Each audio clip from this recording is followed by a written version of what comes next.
And a good Saturday to you, wherever you are. We've got quite a few people in the room now. We have over 70. We'll probably have a few more than that, maybe 80 or so. So if you're new, welcome. We start everything about 3 minutes past the hour, which we've already done.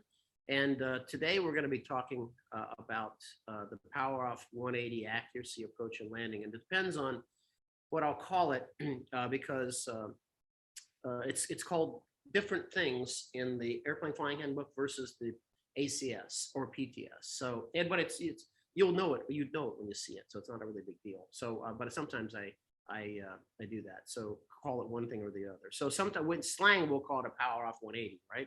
But when I write things out there, then I have to conform it to something. If I write a lesson plan, it's got to be conformed either to the ACS or the Airplane Flying. Hello, David from Pompano. I know the American Flyers. Hello, and then let me see who's in the room really quickly so we can see what's going on and then get started underway here. So let me just look, see, golly, who we have. I know we have Lee Perrin here. We have Alexander Pena and maybe Tammy. Tammy likes to follow the diet stuff we do in the beginning. And Brian Hung is here. Bruce Ray. We got who else do I know? Some people, a lot of people have attended our course before, like Craig Zwinski is here from Wisconsin. So and some people I know your name. I just never seen you. I don't know you. Felix, I know Felix. I think where there was Irv is always here. I had some new people show up. So just check last bits as I run down through the list here. Then we get started in earnest. Usually we have Gary Weaver. I have not that far. Stephanie is here. She's brand new, well, not a brand new, but new CFI. She used some of our materials to she's up in Frederick, Maryland, home of AOPA. Oh, and there's Soledad. I put away. So Soledad, she's gonna hate it again. So Soledad lives in Dominican Republic, and I really like her because she's been attended 2 of our classes. That's one reason I like her. But another reason, the best reason I like her, is because she takes a space blanket when the tropical storms come down and come through.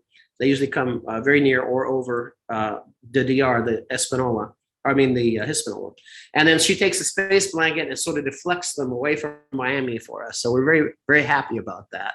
And then just last bits of the list, I'm almost to the bottom of them. Mike Berger is here. I know Mike Berger too. No Gary Weaver this week. So we'll see. Maybe. So we'll get started right now. I think it's a good time to just start. So the first thing we want to talk about, this is going to be a deep dive into the Power Off 180, or as the Airplane Flying Handbook calls it, the 180 Power Off approach. And this is going to help you improve the landing accuracy, because this one is just a lot. There's a lot going on in this maneuver, and the accuracy is for the commercial ACS and flight instructor PTS. It's -0 plus 200 feet. So if you think about how short that is, a typical centerline stripe and space. So from the time you start with the center line, you go all the way past the center line, then you go through the space and you hit the next center line. That's 200 feet, just about 200 right there. So it's not a lot of room when you look at it.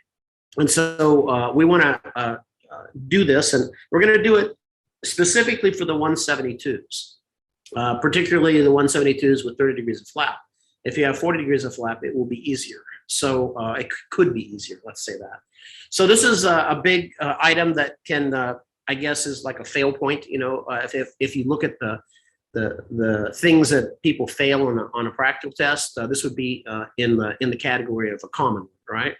So there's things that are difficult and things that aren't so difficult. This is one of the things that well, I wouldn't say it's difficult, but it does require practice, and you don't usually get 2 chances at it. So it's one of those things. Now, if you're going to do a CFI test, if that's what you're doing, then usually, if you haven't messed up too many things or anything before, and this is your chosen maneuver that's going to do it right now, and you sort of mess it up, I mean, what I would do is begin explaining why in a very teaching way, and then go around and just sort of keep talking there, and then explain, and then usually that'll do it. Especially if you really analyze your own error and did that. So and I did have a conversation with AFS 640, which is examiner standardization, when one of our students, I don't know if you know, but me and the FA have a love-hate relationship. Most of them I really like, but occasionally. So, and then when that happens, I'm also not afraid of them. So So that's pretty funny too. So I'll take one for the team, basically, if something needs to happen. So this is what happened. So on a practical test on one of my CFI students, he failed because of the power off 180. And I asked the student, I always ask them, do you feel like you failed? If the answer is yes, then that's about where we're going to leave it, right? But if they say, no, I don't feel like I failed at all, and then the reason came. So the examiner told him there was no chance to do a go around and when we're going to do the maneuver. And the second thing, he was going to combine an emergency gear extension in that same time. And I said, "What does that would happen?" He said, "Yeah." And I said, "And what happened?" He said, "Well, I was end up short, right?" So I said, and where did he pick the point to touch down? He said, threshold. This is the threshold of Palo Alto Airport. It's a dangerous place to pick because there's a big 6-foot levee just before it. So that's another thing. So anyway, I pulled this pilot examiner into the room. I said, why did you do that? I said, you're setting the whole thing up for an accident, number one. I said, and the second thing, you can't combine those two things together. You can't combine an emergency procedure with what is a demonstration of skill maneuver. And so this isn't going to stand. I said, I tell you what I'm going to do. I said, if you don't unring the bell right now, this is a discontinuance, then I'm going to call up AFS 640 and we'll see what they have to say about it. And so that's what I began to do. But before I got the chance to do that, they and the FISD order had called up AFS 640, and guess what? They agreed with the position. They said, they shouldn't, number one, should never do that and never choose the runway threshold for that. And that third thing was that it's a teaching test. So if they're not messing up on too many things, some amount of that is okay. And I'm like, well, there you go. So we unrang the bell. He got a letter of discontinuance rather than notice disapproval. And the very next day, which was the test, he passed. So these are just nuggets for you to use, at some point. But sometimes you do have to challenge. You can't really be afraid of challenging people. Well, you can be, but I'm not. So that's my name. So don't call me and make me do it, okay? I have the situation. I don't ever answer those texts or emails, thank God. Okay, so what is the power off 180? Or power off, I'll call it power off 180. That's what we always call it in the trade. So essentially, I'm going to show you an image of it, which is on. And this, by the way, this outline you get a copy of, along with a copy of the text, the chat. So you get copies of that. So you've got all that at the end. So you don't need to write anything down. But there are images here in the bottom piece. So I want to show it to you. This is what it looks like. So it begins at a place called the key position. And it's downwind, a beam your touchdown point. Now notice they're not choosing the threshold either. They're choosing the first centerline strike. Okay, and this is where it begins. And it starts here with the reduction of power to idle. And it turns into a glide at best glide, or 1.4 VSO, until you get to something called the base key position, which is here. And we'll explain all this in a second.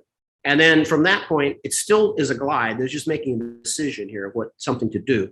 And then there'll be the turn to final. And this will all be done with no power, and you'll touch down basically between the beginning where 3.6 is, that centerline strike begins, from there all the way until the beginning of the next centerline. That's 200 feet, around 200 feet. So that's what this whole thing is. What is it for?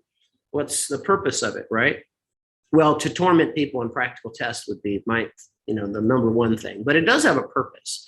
So what does this maneuver develop? It develops a very good sense of judging altitude and in particular gliding distance. So, and glide angle, which we're going to talk about here in a second. Some of you haven't thought about glide angle. You've thought about maintaining air speeds and maybe your typical flight instructor response is just make it look a particular way, or I don't know how to, here's what it looks like. I can explain to you why it looks that way, but that's what it's like. So we're going to explain all that. So I don't know if you know this or not, but have you read the airplane flying handbook on this maneuver? And it's particularly the new one. So the new one is it was out this last year. I think it's just within a few months old of being new. The cover is horrible, but the content isn't too bad. And I have some other things to say about that as well in a minute. So we can get some really good information to kind of shore up the airplane flying handbook. Would give you some of the reasons why. If you're in this business long enough, one of the things that you'll ask yourself, you need to have the why recipe. So I mean, why? After reading Stephanie's thing, you be asking the why questions. Don't just accept things because they are. Like for example, did your instructor ever tell you cycle the prop 3 times? First thing is a loss of manifold pressure, loss of RPM, loss of oil pressure. That has no basis in aviation. There's nothing in it. The manufacturer doesn't say to do it. We do it by tradition, and no one knows why.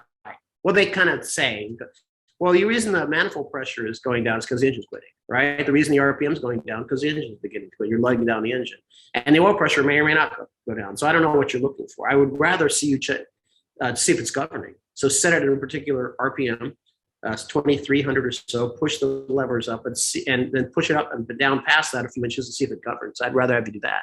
Now, getting oil to the hub, I understand if it's cold.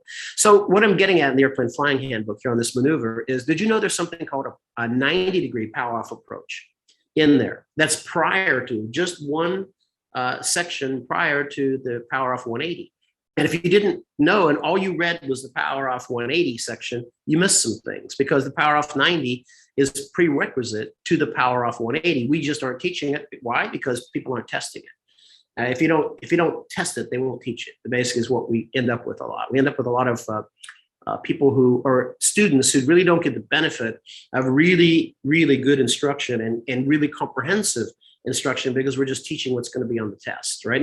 Or we're teaching just the ACS, which we shouldn't really be doing. Now, I understand there's time and money involved. I get it, but there's some things we can do. But the first thing we can do is we don't have to teach a power off 90 here. We don't have to teach it, but we certainly have to be able to explain what it is and how it dovetails into the power off 180, because after we start reading the power off 180 and how it goes, you'll see there's a lot missing. Well, you don't know it because you just read it, right? But you don't know there's something missing. But when you read the power off 90, then you're going to see what's missing. And so if you did a power off 90, that landing is, so that's going to be started by turning base at normal, and then with the power slightly reduced. So you would be starting from your key position like you normally would be, reduce the throttle to 172, like 17, 1600, and then establish some speed, 70, let's say, and then or 70 to 75, and then base turn. And then when you're on your base turn, you'll be able to see the runway. You'll be able to see where you're going to touch down, right? And so when the nose of the airplane is 45 degrees to where you're going to touch down, this is called the base key position. So from that point, you would be before the base key position, you'd either be at best glide if you're going to do this, or you're going to be at 1.4 VSO. So if you don't have a best glide. And in my opinion, this is just opinion, this isn't, and I don't really like flying on opinion, but I do find that 1.4 VSO works a lot better, because it's pretty 65 to land, 64 to 68 in the airplane, and to try to land off that's going to be tricky, right? And even getting it down to the approach speed of 60 to 65 is still, there's a bit of float in there, which we're going to talk about in a minute. So then once you pass the base key position, then the idea is to estimate when you need to turn final to be able to hit that spot. And then once you've turned final, the idea is then to begin to slow down to 1.3 VSO or the approach to landing speed, so that by the time you get on short final, you're already established there, right? So let's look a little bit more here. So again, the downwind key position is about a half mile from the runway, abeam the touchdown point. So if we go to the image just for a second, so we make it clear to everybody, it is this point right here. This is the downwind leg key position. It's 90 degrees to here. And next question is, how do you know what a half mile is? Well, hopefully that you've had enough pattern practice that you kind of can estimate that. But if you've never seen it before, this won't be new to some of you. But when the wings are level and you're at pattern altitude, if you look out to your left, if you're flying from the left seat, and you can see the runway, you can see the center line, right? And you can also see that the runway cuts through the strut, right, at some point. If it's really, really far away, you wouldn't be on the strut. And if it's underneath of you, you wouldn't see it, right? But if you think about where that runway starts cutting the strut, if it cuts it halfway up, it's you're about a half mile from the runway. And if it's a quarter of the strut, you're about a quarter mile. And if it's the whole thing, it's about a mile. So that gives you, and that's when the wings are level, of course, right? So that also helps you with ground reference maneuvers to determine what a quarter and a half mile look like, or 3/4 looks like. So that's that. So give you some more goodies there if you didn't know that. So at that point, you're about a half mile, nothing really abnormal. It's basically normal. So the other thing that's going to change is we're going to reduce the power to idle. So, but before we do that, we want to go back and look at some more of this power off 90 stuff here. So let me grab that. There'll be two speeds we're going to use. There's going to be best glide, or if none is specified, at the key position, which is the downwind key position, 1.4 VSO, and past that 1.3.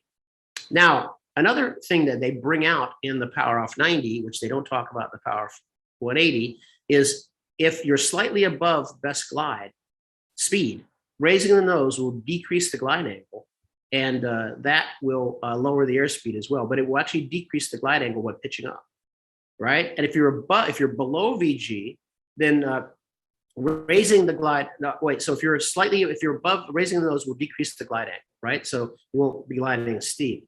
And if you're below VG, raising the nose, best glide, will steepen the angle considerably, and it will also lower the airspeed. So it will decrease the airspeed, but the glide angle could change considerably. So that's one thing that they talk about. So it's interesting. So it's really important to get the speeds, if you got to be anything, be slightly high. Then also they talk about the amount of crabbing on the base turn indicates the strength of the wind. So let's go look at that. So we'll look at the image for the Power Off 90, which is here. So when you're tracking this way, right? I don't know. I found this to be a problem with pilots. I don't know why. Maybe collectively, you flight instructors can help fix this. But the idea is we teach these ground reference maneuvers. And we had a little big conversation about those a few weeks ago about elementary eights and some of the ones you've never heard of. But what I found is that we teach these ground reference maneuvers, and then we bring the students, or I bring them in the pattern, and they're drifting in the pattern, like especially on the base turn, the crosswind leg, right? They're actually drifting and they don't recognize they're drifting. And I'm like, well, what was the purpose of the ground reference maneuver? Was to recognize wind drift and not let it drift. And now we can't seem to do that. And I think some of the reasons for that, which we can collectively think about, is because a lot of times there's not a lot of wind, yet we have to tick a box in the syllabus which says ground reference maneuvers, right? And maybe it's not windy where you are. Maybe it's, who knows the reason, but these reasons. So like, for example, at Palo Alto Airport, the place where we do all the ground reference maneuvers typically is quite far. It's somewhere around 35 miles away to where we can get enough room and we feel it's safe enough. And that's a long way to go. And when we get out there, if there's not much wind, maybe there's 15 knots or 16 knots of wind, it's like, well, this is a big waste of time. We'll still do them anyway, so we can put them in your logbook, right? That's what it comes down to. But maybe consider this. Consider when I asked the power hour I did on the elementary eights, or the maneuvers that aren't in the ACS, I said, what speed do you use to do ground reference maneuvers? And the answer would come back VA or slightly below VA. Well, the VA is not a target speed. That's a speed to be below, but it's not really the speed to use. The speed to use would be one that would allow you to see the wind drift based on the wind that's there. Now, if there's no wind, there's no speed's going to work. But if there's, say, 15 knots of wind across the ground, doing this maneuver in a 172 at 90 or 100 knots is probably way too fast because the drift angle is very low. And you can calculate the drift angle, by the way, if you want to, just for fun. I give you a way to do it. So, of course, I have a way to do it. So it's 60, the number 60, times the wind velocity in knots divided by the true airspeed. So if we just kind of do that in our head, we have 60 times 20. So 60 times 20 is 1200 divided by about 90 or 100. You've got a 12-degree drift angle. That means nose has to be cocked into the wind 12 degrees so you don't drift. So, but the slower you go, if you think about that equation, what if I put 80 in there or 75? The only risk I run is, I'm getting closer to the stalling speed. But as long as I'm low to the ground, so there is a case to be made about that. But in general, if you slow down, you'll be able to see the effect of wind because your drift angle is bigger than, right? So that's really what you want to do. So I think what I see here a lot is people in this base turn, especially in the Power Off 180, are not realizing they're drifting. But if you do get the sense that, okay, so how do I know I'm not drifting? Because if you look across a very long way in front of you, whatever that point is that's 90 degrees to that is on the base leg is where you should be going, not where you're pointed necessarily, but where you're going. And the rest, so that should look straight and it shouldn't look like you're moving left or right of that. And so you'll have to crab the airplane's nose into the wind enough so that happens. So, and then it's that amount of crab that tells you, you don't have to calculate in degrees or anything, but it's the relative amount that you have in there that tells you, okay, do I have to wait this thing out a little bit, or should I turn in now at this moment and angle towards the runway? It's called a dog leg, they call that, towards the runway. So that's the point. So where we make the decision is about just at the base key position. So that's this position here. So we're crabbing. We should know how much because we're crabbing here prior, then we get to the base key position, and then we say, okay, now at what point do we need to start turning in to the runway, to the touchdown point, in order to land on the spot? And that becomes problematic, but I'm going to show you some ways to do that so it's not problematic anymore, because everybody struggles with that, right? Until today, hopefully, right? So they also talk about flaps, slipping, and S-turns can be used as warranted if you're too high. But I can warn you, right? Here's a tip. If slips are used, the airspeed will increase when you exit the slip. So if you're slipping at, say, 60, 65, and then that's what the airspeed is, and then you exit the slip, all that drag's going to go on, and the airplane is going to accelerate past that. And so you're probably going to overshoot the point unless you're slipping way short of the point. So you need to get the slipping thing done kind of ahead of time so you can stabilize the airspeed, right? So there's that. And some people will, so that's common on the 172 because you only have 30-degree flap. If you have a 172, you've got 40 degrees of flap, and that's like a big old barn door. So that's quite effective. Okay, so on short final, adjustments like slips, flap are not appropriate. It says concentrate on making a safe landing at that point. So they don't really define what short final is, but I think most of us kind of know. I would consider short final to be somewhere around a quarter mile or maybe 100 feet, around there. So that's what I would say short final, or 50 feet maybe, and in this general region, right? So there's that. Now, here's another tip for the 172 pilots out there. The 172's VG speed is higher than 1.3 VSO. This is 50-something knots. And they're saying in the 172 manual to use between 60 and 65. Well, 60 would be, I would be rooting for 60 all day long if I had to pick what to do. 65 is fully loaded. So you use, the higher the weight, the higher the speed for landing. And it's really apparent if you fly a jet or you fly something like a King Air or something that where the weight can vary, you'll see that the speeds vary, right? But in a 172, they just say, and they don't tell you the reason between 60 and 65. Okay, so there's the reason. So that speed, if you use 60 or 65, that speed causes like a lot of float. And people say a 172 floats, and that's true because the speed's too high. If you're at the right speed, it doesn't float that much. But we can't go against the manual, so we've got that. And I never say to go against the manual, but I would say try it, because it's not unsafe to do. But you can try it with, make sure your flight instructor is on board and everybody's good with that idea, and then give it a go and see what it turns out to be. Because one thing you can do is you can change the speed to 1.3 VSO or even lower when you're on very, very short final, which is maybe 10 feet off when you're beginning just before the landing flare. You also have to have your aiming point well before the touchdown point, unless the speed is reduced. So that picking the aiming point is going to be a function of the wind strength and the speed, forward speed at which you're carrying the ground speed.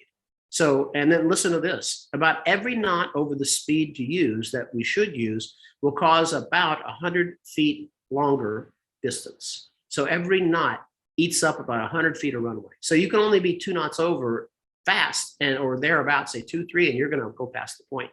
So if you've picked your aiming point right. So there's that. So that's an interesting one, right? So for the power off 180, the power is reduced to idle at the downwind key position, abeam the touchdown point, and the airplane slowed either VG or 1.4 VSO. The point to turn base is dependent upon the estimation of the headwind and judgment of the glide angle. Now, we're going to talk about how to judge the glide angle, because that's another piece that's missing. And I don't know why it's not in the handbook. It's kind of like, I don't know why people don't know this, but anyway, there's that. At the base key position, which we said was that place where the nose of the airplane, longitudinal axis of the nose, is 45 degrees from the touchdown point on base. That's when we decide to angle in or angle out, or crab more, crab less. It actually would be angle in or angle out at that point, because we already have crab, to decide how to get this airplane estimation to get it to the touchdown point at the speed and at the angle that we want. The ACS completion standards are plus 200 feet minus 0. If you're doing private pilot, there's this maneuver doesn't exist for you, but it's not a bad thing to teach. Okay, now this is the pro tip that I read. This is not just a tip, this is the pro tip. So this is what I want to dwell on here for a minute. So if you've never done this, this will make an incredible difference to how you'll fly an airplane going forward.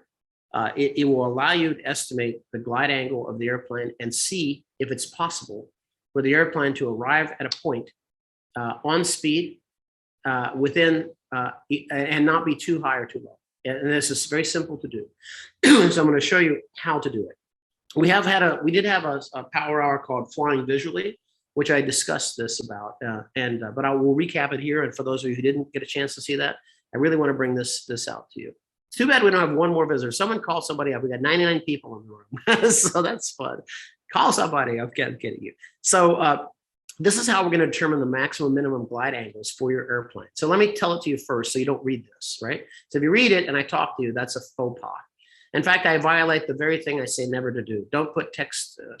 Don't put the outline for students to read, because there's a good chance that while I'm talking, you're reading something and not paying attention to what I'm saying, or I'm talking about one thing and you're looking at something else. So usually I use something called mouse posse, which will take care of that and just focus you right here. So right now you're laser focused on 20, and I'm going to tell you what it says. So this is what I want you to do. So you'll find that judging glide altitude is a reasonable expectation to be able to do that at altitudes around pattern altitude, 1,500 feet. But much above that, it's very difficult to determine your altitude because all the ground features begin to merge. So if you're at 20,000 feet and you go to 22,000 feet, you really can't tell. If you go to 20 and you go to 30,000 feet, you still can't tell that much. You don't know. But as you start approaching the ground, you come down to 18,000 feet, you go, okay, I see more stuff. I see it getting better, right? And then you really don't get that fine detail about, okay, now I'm about 1,000 feet until you're about 1,000 feet. And if you're at say, okay, tell me when we're at 3,000 feet, I doubt you're going to get it right. I think I'll get it wrong. I think you'll get it wrong. I think it just doesn't work. So the handbook talks a little bit about that. So we're really interested in being able to develop a way that we can estimate or know what our glide angle is and when it's not possible to sustain it. So for example, you could be too high or you could be too low. And those angles, we can know those angles. And once we know them, we know that in between those two angles, we can beat and we can control the airspeed. We know that, so we can make it work. But if we're outside of those two angles, we may or may not go to the point, but we won't be able to control the airspeed. So for example, as the worst case, the most extreme case, if you wait for the airplane to come off, or the airport to come off the horizon when you're normally flying, and you waited, eventually it would be below you, right? And if that's your point, you said, oh, I should descend now. Well, yes, you can land on the runway, but you won't be able to control the airspeed, right? So that doesn't work, right? And the other thing is if the airplane or the airport were on the horizon, and you didn't see it on the horizon, and you started a descent, you're going to be too low, right? Because the angle isn't right, because it's on the other side of the horizon. And we need to wait a little bit till the angle comes right. So then we say, well, what would be the ideal angle? Well, the ideal angle is this is the ideal one, is when the point that you want to land at, the actual point, not the runway, the point is halfway between the horizon and the cowling of the airplane or you, right? So basically in the middle of the windscreen. If you wait for the runway to appear off the horizon, and no matter what altitude you are, and it keeps coming towards you and coming towards you and coming towards you and coming towards you. When it's halfway, that's when you descend, and you'll be able to descend at about a 3-degree glide path, and you can control the airspeed all the way down. If you wait, there'll be an angle. So you can be steeper than that because you have flaps and other things. There will be an angle which you will no longer be able to control the airspeed, right? You don't have enough drag devices and slipping. So now we can talk about how to determine that. So I told you what the ideal is. So the way we can do it is we go to altitude somewhere around 2,000 feet, somewhere around this AGL, around that, trim the airplane up at power off for best glide. So, and let the speed stabilize. So that should take, you should be able to be almost at the same altitude because you're bleeding the speed and keeping the altitude. Then 65 with the airplane trimmed, just watch it. And what I mean by that, remember when your instructors, my favorite instructor, look outside, but they don't tell you what to look at. Those are my favorite. When they do a Chandelle, they cover up all the instructors, look outside, but they don't tell you what to look at. That's my favorite thing. That doesn't really help. So, but this is going to help. So what you're going to look out for is when you trim up for best glide, look in the windscreen and look onto the ground and see what's not moving. The thing or the clump that's not moving. In other words, if you look straight nearly down, you'll see trees and things coming toward you. They're moving towards you. Okay, that's not where you're going. Right? And if you look way out at the horizon, you see that going up the windscreen a little bit, you're not going there either. So it's that area that's not moving is where you're going. And that is your glide angle right there. That's as far as you could ever go. You can't go any farther than that unless the wind changes or you get your engine back. So in an engine failure, even if you had an engine failure, you turn in a particular direction, you can use that. You can say, well, I want to go there. Well, is it moving? Yes, it's moving. Is it moving toward me? Yes. Well, you have a chance of getting there. But if it's moving away from you or just fixed, that's as far as you can go. And if it's moving away from you, there's no possibility of getting there. And that takes care also because the wind is in the equation. That is including the wind that's happening to you right now, right? So that takes care of that. And so then you might change your mind right after that. But we can use this. So that is and the way, what I want you to, when you figure that out, when you look outside and you see what's not moving at glide speed with the power at idle, then look at the horizon. Make sure you do it on a day as a good horizon and see how far down the horizon is. You can use fingers. You can say, oh, it's about 6 fingers, or it's this much, or 6 inches, or 9, or whatever that number is, right? Because that's an angle in your head. You can say, that's about this many degrees. It's about, I know that with the engine at idle, I can go about that far, right? That's this much, right? Or however much it is in your airplane, depending on where you're sitting. There's some variables there, but it's a good approach. And then what I want you to do is once you've determined that angle, that's the farthest, the shallowest angle that you can have. Now we need to determine the maximum angle, right? So you can probably get where we're going. We're going to put in full flap. We're going to retrim the airplane to the glide speed, and then we're going to slip to the extent that we're allowed to, we can. You know, in a 172, it says avoid slips with the flaps extended because you can stall the tail oscillate. So if you just do it up in no time, that doesn't happen, that be right there, right? And now look again on the ground and see what point is not moving on the ground. And now you'll see that it's come toward you. It's not out there where it was, it's steeper. And then in the time you have, see how far that is from the horizon. From the horizon, now that's farther, that's maybe this far, whatever far it is, right? This far. Or that far, I don't know, but it's something. And so that's the steepest. So if you want to maintain the airspeed 68, and the point you want to descend to is outside of that angle, closer to you, you're not going to be able to do it. So this gives us then a way to say, okay, based upon looking outside and estimating my glide angle, I have a way now to do it. So what you can do on the base turn is you can kind of project the point, see what's not moving forward, and say this is about where I touch down if I didn't do anything. And so then you can see, well, then this maximum angle is about here. So I'm within that. I should be able to make that work. So I'll give you something to do there. So that's something. So I wanted to talk about that for a little bit. You do have that here in text, right? So I put that in there so that you have it, right? And then, so again, judging the glide distance over 1,000 feet is difficult because the ground features tend to merge together. So the 90 or power off 180 should be done no higher than 1,000 feet AGL. Then the ACS basically says that as well. And it's the gliding angle that's most important to be able to see or to estimate, not the altitude. So the altitude is not that important. As long as you're within a couple hundred feet of that, it'll be fine. But it is the gliding angle that makes all the difference in the world. And again, the entire handbook talks nothing about the gliding angle. Nowhere can I find that. I can tell you where you can find more things like that, though, outside of just talking to me. Okay, the location of the base turn is dependent upon the airplane's glide characteristics, the wind condition, and the distance from the runway and the downwind. So if you're really far away from on the downwind position, you'd have to turn base even sooner. So the example here I have is a Piper Aero 2, which we used to use a lot for CFI and commercial training. So for those of you, I'm sure you're nodding your heads right now, right? Because you know, it's like the glide angle is very, very, very steep. It doesn't glide very well at all. It's got a very short wing. And there was a cartoon once. You probably know it, but I'll tell it to you anyway. It says you have a brick.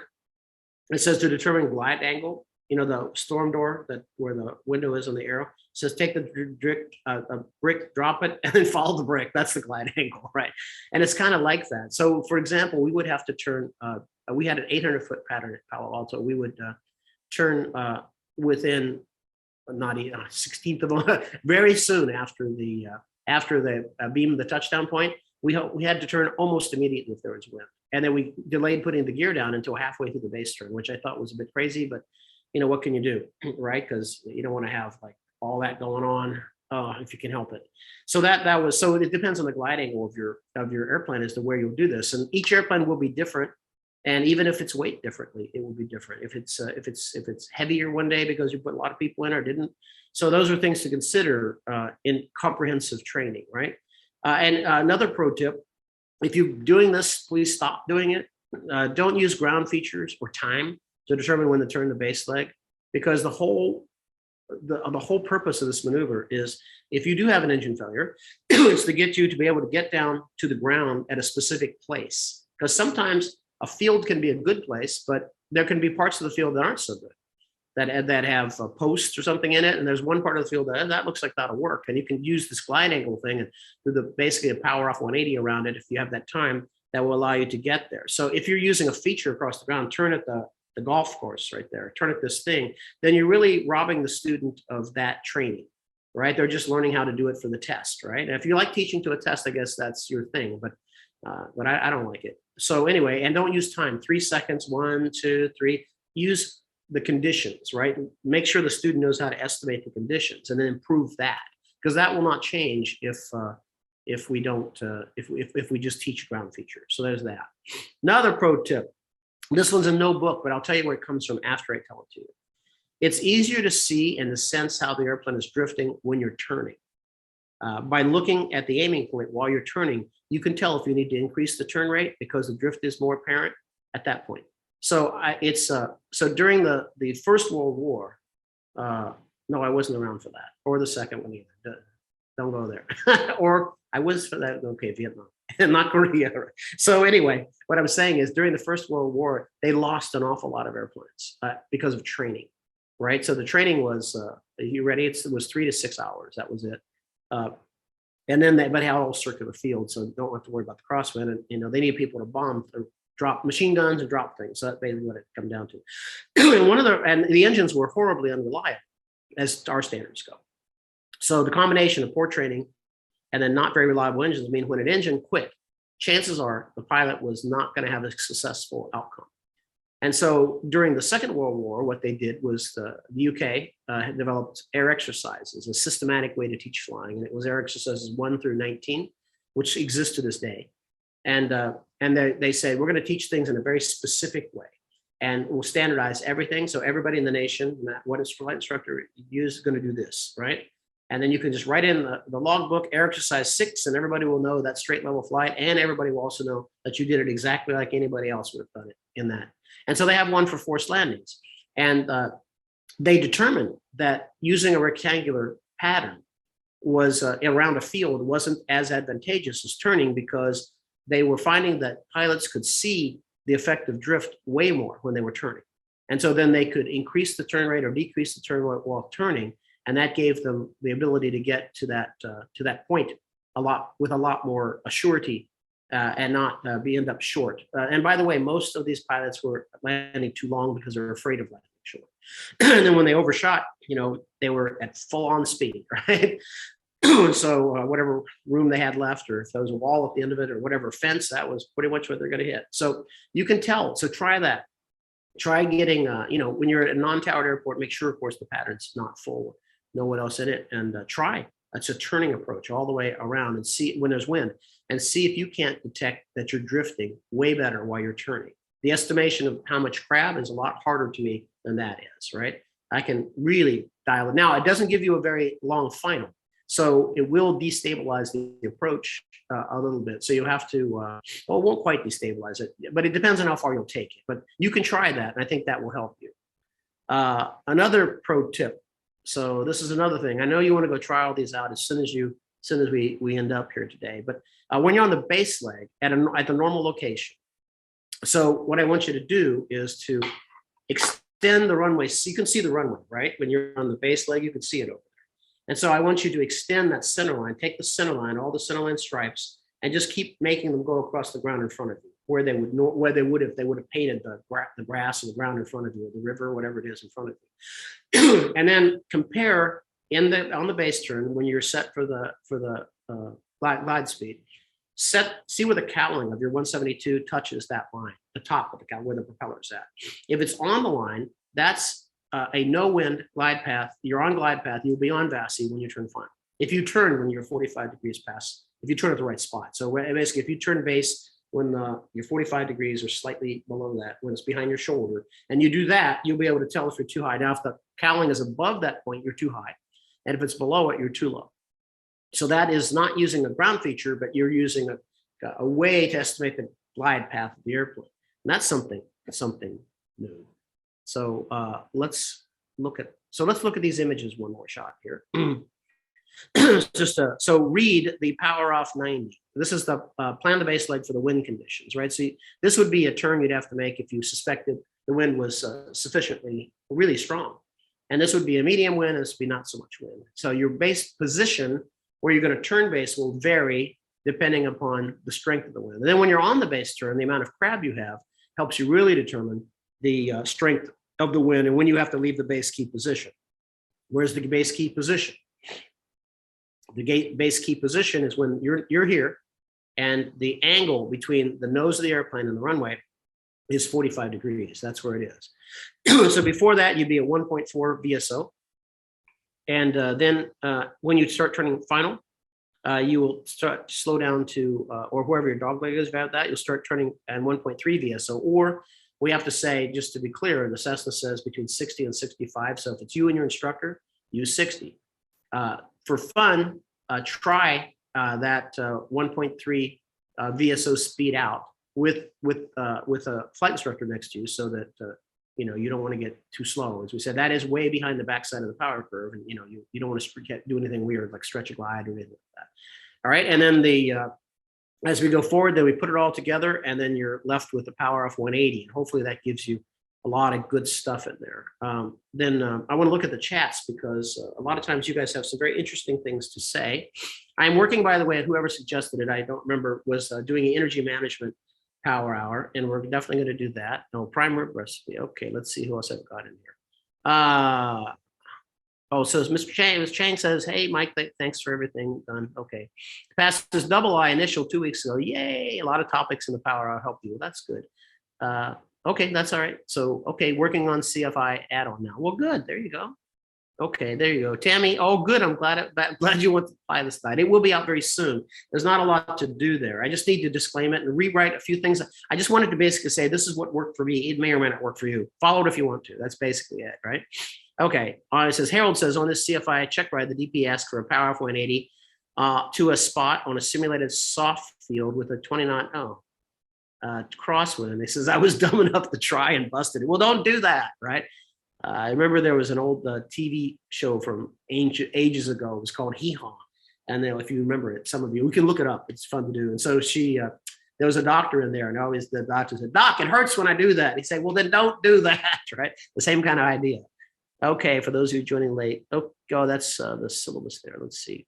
Yeah, don't go against the manual. Yeah, I heard that the POH is not a legal document that must be followed. Yeah, it's funny, because the FAA would say, yeah, that's true. It's approved by the FAA for the recommendation from the manufacturer. But if you don't follow it and something happens, then it'll be careless and reckless because information was there, you chose not to follow it. I mean, that's kind of how they would proceed on that. So but I would say to try this one. I think you'll find that it's interesting, right? You'll because when you do a short field landing, for example, just off topic, but kind of on topic, what is the mark of a good short field landing? Would you say that was a short, not distance, but what speed, right? Is it that causes a short field landing to be a short field landing? And it's a speed at which there's little or no float in the landing. So that's why we don't do them all the time. That means the airplane comes down to the runway at a pretty slow speed. It goes boom, kind of hard on the airplane, right? Bang, there's nothing, right? It goes mains, nose, and there's little or no float. And then you're touching down at the lowest speed, which means you're going to have the shortest distance, right? So that's the mark of that. And that's a speed that's well below 60. I can tell you that. It's well below that, right? So, and so that's when you get, they say, what, and then they say, I have to step out early. Will there be a link? No, there isn't one. But there's you can do I'll tell you, the membership site has all that stuff. It has all of them. This is the 91st one, by the way, just for those of you counting. How do you feel about one continuous turn around final? Oh, that's what I would do. That's kind of what I do, to be honest. There's nothing in there that says you have to have this is just technique, but the actual completion standards don't say that you turn at that you estimate to get the base key position and that you do this or do. It doesn't say that. It just says you arrive at the touchdown point and you land without being crazy speed or you don't bounce or anything at within 200 feet. So plus 200 minus 0. So I would be turning because I can see the effective turn. Now you got to put your head out there. So if you are turning, keep in mind that just turning doesn't really help you. If you look out and you look through the window, even if you got to crane your head around, what you got to do it, look around, especially if it's to the right. You may have to look way out there in front of the wing to see it. But if you do, you'll see the effect of wind a lot more. And I think that'll be something for you. I'll show you some more of these things. So for those of you who joined us late, I wanted to show you some of the things that we're working on so that you can get an idea if this is something you'll be able to use. Because we always get great advice and opinion, and always good things from the people that we reach out to, especially in our power hours, because there's a lot of you. So a couple just recaps for fun. I'll be at Sun and Fun. I don't know what day. I think it's going to be the 7th and 8th. My guess is that. I know I have to be to Safe's breakfast to do something on the 8th, so I'll be there for that. And then I'll probably go the day before because the AOPA has a lunch for those of us who advertise with them at some point. So I'll probably go there because I know a lot of people within AOPA. So if you're gonna, and out where I will be, well, oh yeah, that's a good question. So I will be at Safe's booth, or they'll know where I'm at. SAFE, Society of Aviation Flight Educators. So if you're looking for me, I'll have some of the stuff that we're working on in a presentable form. It'll be done by then. So we can look at that, see who you are, and see if we want to walk out with some of that, right? There'll be that if it makes sense. The reference for this entire presentation is Chapter 9 in the Airplane Flying Handbook, and make sure you've got the right one. It's 3C.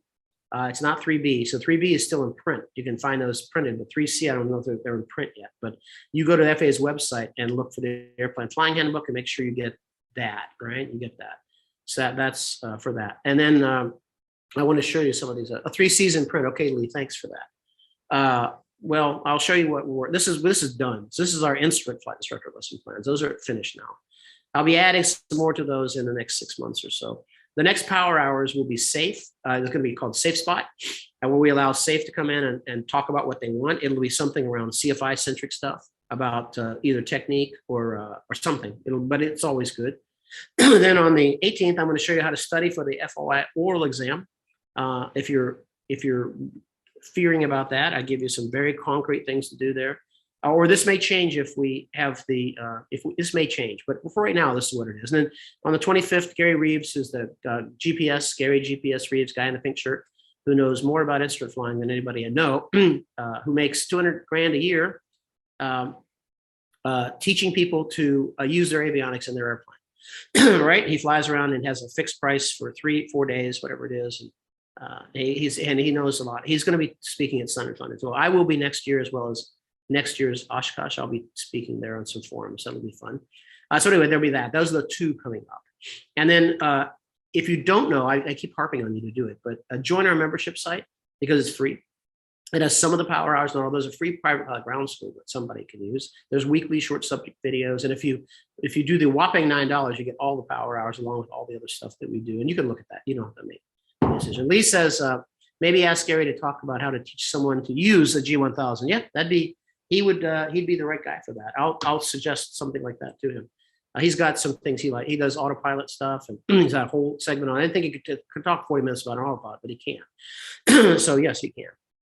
If you're thinking about coming to a class, there's no March class.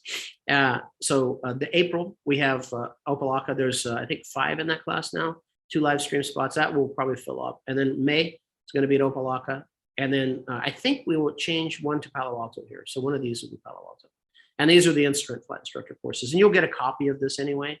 Now let me show you some of the cool things we're working on. My idea was to make a ground school, our 7-day ground school, in such a way that anybody who had the skill to do it could do it. And could basically have our CFI Bootcamp ground school within their place or within their thing. That was the idea. So it's not for everybody because you'd have to do a number of them to make it make sense, right? It wouldn't be something you just have, because there's a lot to give out, a lot to have, not to use. So the thing I wanted to show, I would start off and saying, well, what am I going to do about that? I already wrote a private pilot syllabus, which I'm going to talk about next time, because we're making it look kind of similar to this. So it's a private pilot syllabus that uses the FAA handbooks. So all of them, every syllabus out there uses whatever they make. So King Schools uses the King products, and so you're tied to that. This using all the FAA handbooks, and also integrate Teach, Brief, Fly into that. So if someone wants like that cohesive system that we have, then that would be aligned with the syllabus. I have it for private already. I have it for commercial, and I have it for CFI. And I also have this thing I'm going to show you for CFI. I will finish the instrument and the multi and the double I. And I'm also working on the MEI lesson plans, which I don't want to do, but I'm going to do them anyway. So this is the thing I want to show you. So this is how it started. Let me bring up this Excel here. Or this, and as of this day, this is exactly how it is. So this was my idea of what to do about it. So this is our 7-day class here in an Excel spreadsheet. And then it has the topic, what you do each hour, how long the lessons are, the FA assets you need, and our assets. And these are all, eventually they're clickable, right? So you'll see what it looks like here in a second. It has the homework, the amount of time to spend, everything. And then it has our resources embedded, as well as the FA resources over here. So this was how it would start off.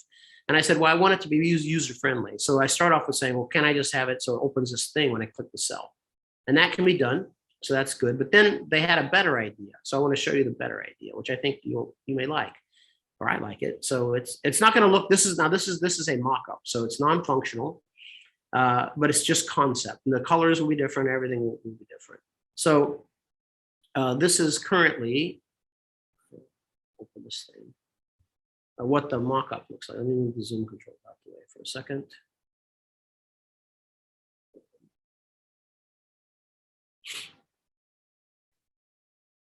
It's beginning to open. Okay, now I can almost show it to you.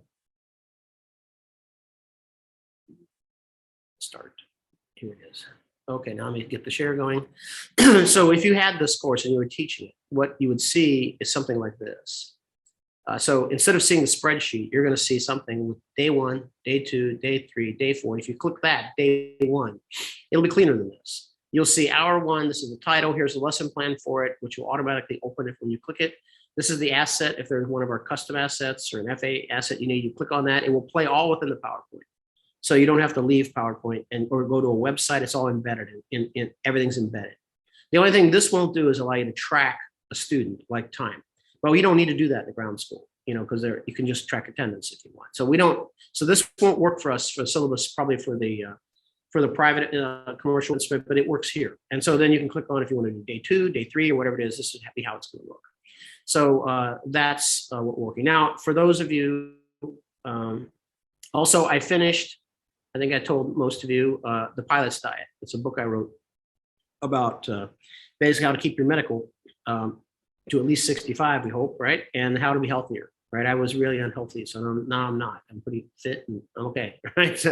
And so what I want to do is show it. This is the preview. This is not a preview. This is my thing I gave in Microsoft Word, and I give it to make someone make it look better. So these are recipes, but it's built like a checklist.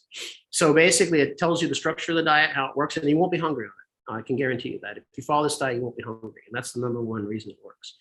And then it's there's a page checklist here, risk assessment for when you start, right? So these will all look like a checkmate checklist. So they won't look exactly like this. They're going to be formed on, it looks like a card, and it'll be like a checkmate checklist. These are just the things I give to them, say, hey, make this look pretty, and put it in there and make them do it. And then there's emergency checklist, right? After that. So you've got the pre-flight, then you've got the before takeoff, which is going to be, and then there'll be the climb. Now you're on the way. And the cruise, you're losing weight and you're recording it. And then there's the descent, I'm done. And there's a landing. And then there's after landing, right? And then parking and securing, right? There you go. So that's what it is. So it's made like a checklist. So that's what it looks like. And then I put in 11 or 10 of my favorite recipes that I design, I make. And so they're in here too, and you'll get all that. These are my braised short ribs. And this is not potato, this is celery root, by the way. And it's amazingly good and simple to make. So those kind of things are simple. Okay, so now having said all that, let me just look at the chat one more time and see that I don't have any follow-ups here. Okay. Yeah, I can use, yeah, you can. That's a good question. I don't know if you can use mouse poser on Zoom. I will find that out. That's a good thing. I need to know that because, yeah, one of the things, I'll give you a good YouTube video to watch as I close here. That will really, really help you in your presentation. And particularly if you use PowerPoint. So, but you can use he's going to give 5 design principles that will fundamentally change how people use PowerPoint in a really good way. And there are neurological things, right? So there are things that go PowerPoint sometimes works opposite the way your brain works. Like, for example, he says the biggest thing, the most important thing should also be the biggest thing on your slide. Why is the headline the biggest thing when it's rarely the biggest thing? That's not the thing. And so, but you're constantly looking at the headline when you should be really looking at the content. So anyway, it's called Death by PowerPoint. It's a TED Talk done by David Phillips, and we use it in our CFI class, and it really makes a big difference. And so you use that in the same sense that you shouldn't put your lesson plan on a screen and project it and say, here, let's talk about it, because it's too much and the student, so only 6 things on a page, maximum six elements. So anyway, there's that. But these are the kind of, this should be coming. I'll show you what this looks like next week. Preferably, maybe I'll have it done. It's out of my control now. It's with someone else. So that's what's in there, all these things. So anyway, lots of good stuff. And you don't have to follow these. I'll tell you a good way to do it. And that'll be the end of it. Let's see, last of the chats. Let's see if there's anything else. Well, anyway, I hope that was useful to you, that you spent a good Saturday and you've got some things to go out and do. And then I guess we will probably chop it off here. And then I'm going to go to the gym in an hour. And I'll see how that goes. I'll report back to you next week. So that's kind of all I got for you this week. So have fun.